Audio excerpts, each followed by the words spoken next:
This prototype is for an automatic door unlocking mechanism. Specifically, this design uses a small gear which we will connect to a battery-powered electric motor.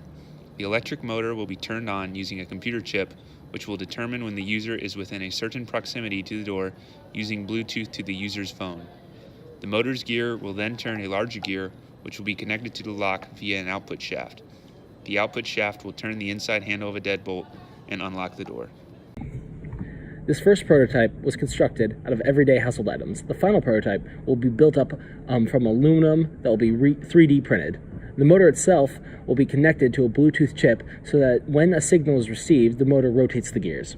However, for this design, the first pencil represents the motor that translates movement throughout the system.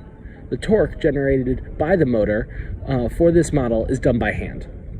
The gears are made proportionally to the SolidWorks design out of cardboard, and the final pencil represents the output shaft that connects to the exterior of the deadbolt mechanism, locking and unlocking the door when twisted.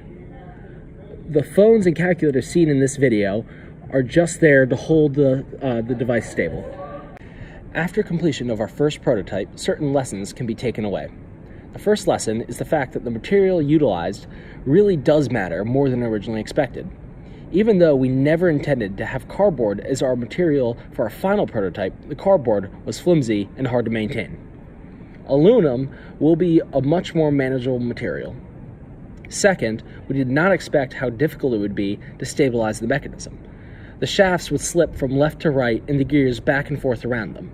For our final prototype, another component to the design will have to be constructed in order to stabilize the system.